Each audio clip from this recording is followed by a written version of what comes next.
আজকে আমরা এসেছি যশোরের ঐতিহ্যবাহী সিনেমা হল মনিহার। এটা এশিয়া মহাদেশের মধ্যে দ্বিতীয় বৃহত্তম সিনেমা হল। তো আজকে আমরা আপনাদেরকে এই সিনেমা হলের ভিতরের অংশ এবং বাইরের অংশ ঘুরিয়ে ঘুরিয়ে দেখাবো। সেই পর্যন্ত আপনারা আমাদের পাশে থাকবেন। বর্তমানে সিনেমা হলের ম্যানেজার হিসেবে দায়িত্বে আছেন ফারুক ভাই। হলটির প্রতিষ্ঠাতা সিরাজুল ইসলাম বিশিষ্ট। হলটির নকশা করেছেন কাজী মোহাম্মদ আলী। বন্ধুরা, আপনারা সবাই জানেন যে মনিহার সিনেমা হল এশিয়া মহাদেশের মধ্যে দ্বিতীয় সিনেমা হল ছিল। তো এই ঐতিহ্য হারিয়েছে এই কারণে যে আমাদের দেশে যে অ্যান্ড্রয়েড ফোন যখন আমাদের হাতে চলে এসেছে, তখন এই অ্যান্ড্রয়েড যে জিনিসগুলো বাংলাদেশে ধ্বংস করেছে তার মধ্যে সিনেমা হলটি অন্যতম। তো বাংলাদেশের যত সিনেমা হল ছিল সবই আস্তে আস্তে বিলুপ্ত হয়ে গেছে। এখন আমাদের যশোরে যেমন 4-5টা সিনেমা হল ছিল, তার মধ্যে একমাত্র মনিহার হলটি টিকে আছে তার আপন ঐতিহ্যে। কিন্তু ঐতিহ্য হলে কি হবে, এটা আসলে সিনেমা হলে যে পরিমাণ দর্শক থাকার কথা এখন সে পরিমাণ দর্শক নেই। আমরা এসে আজকে দেখতে পেলাম যে মর্নিং শোতে দেখলাম যে মাত্র 8 জন দর্শক হয়েছে। তো এইভাবে যদি চলতে থাকে হয়তো অদূর ভবিষ্যতে মনিহার সিনেমা হলটি বন্ধ হয়ে যাবে।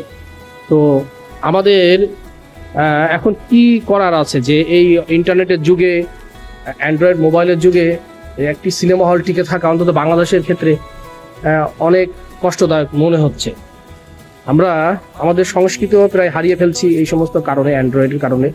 তো এই যে আপনাদেরকে দেখাচ্ছি যে এই সিনেমা হলটি কেমন ছিল, যে প্রশস্ত সিঁড়ি, এই সিঁড়ি দিয়ে একেবারে দোতলায় গাড়ি নিয়ে উঠে যাওয়া যেত। এবং একসময় আপনারা জানেন যে এই সিনেমা হলে যখন ছবি লাগতো তখন নায়ক নায়িকারা আসতেন, যারা অভিনয় করছেন সে সমস্ত নায়ক নায়িকারা এখানে আসতেন। তো এখন দেখেন কত পরিচ্ছন্নভাবে এই সিনেমা হলটা সাজানো। এই যে একেবারে সিঁড়ি, অনায়াসে উঠে চলে যাওয়া যায়।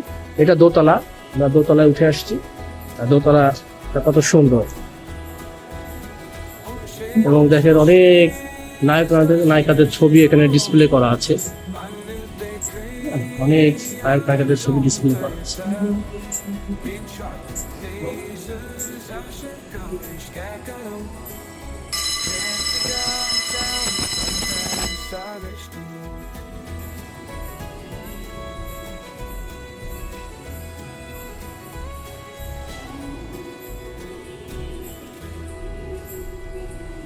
এটা 3তলা সিঁড়ি চলে গেছে উপরে। ওটা সম্ভবত এখন সিনেপ্লেক্স করা হয়েছে। এটা 3তলা সিঁড়ি উঠে গেছে।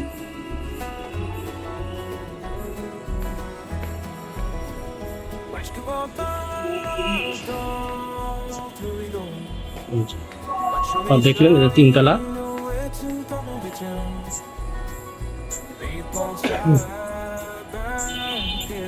কত প্রশস্ত জায়গা নিয়ে হলটি করা। তো অদূর ভবিষ্যতে আমার মনে হয় যে রাষ্ট্রীয়ভাবে প্রতিটা জেলায় একটি করে সিনেমা হল সরকার থেকে পরিচালনা করা উচিত যে কোনো উপায়। কারণ আমাদের ইতিহাস ঐতিহ্য টিকে রাখতে গেলে অবশ্যই সিনেমা হল টিকে থাকতে হবে। দর্শকদের সিনেমা হলমুখী করার জন্য এরকম ব্যবস্থা করার দরকার করতে হবে। তো বন্ধুরা, অনেক সুন্দরভাবে আপনাদেরকে সিনেমা হলটি ঘুরিয়ে ঘুরিয়ে দেখালাম।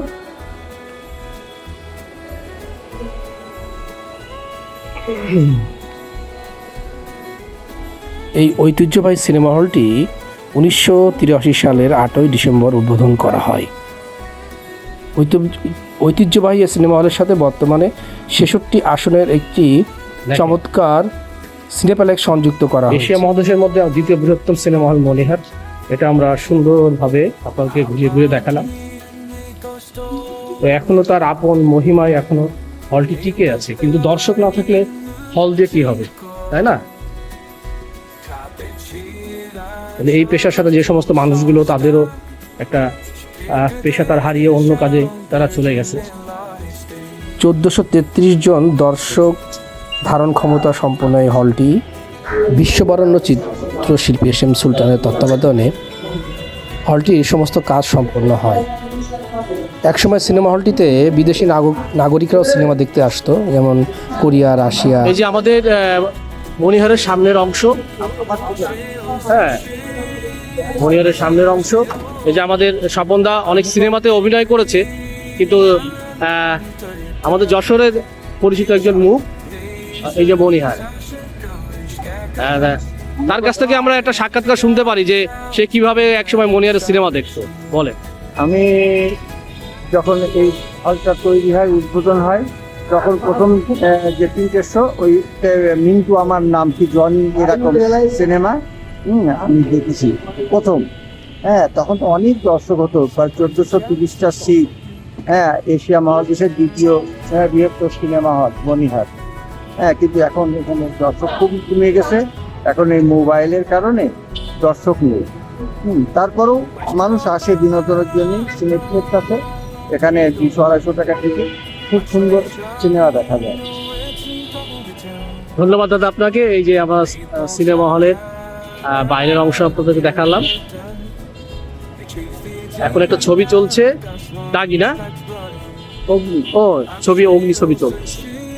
তো দর্শক আসলে নেই, যা মর্নিং শোতে আমরা এখানে এসেছি, মাত্র 8 জন হয়েছে, আমরা সেটা জানতে পেরেছি। ধন্যবাদ বন্ধুরা, আগামীতে আরো অনেক সুন্দর সুন্দর ভিডিও নিয়ে আপনাদের সামনে হাজির হব। সেই পর্যন্ত আমাদের পাশে থাকবেন এবং চ্যানেলটি সাবস্ক্রাইব করবেন।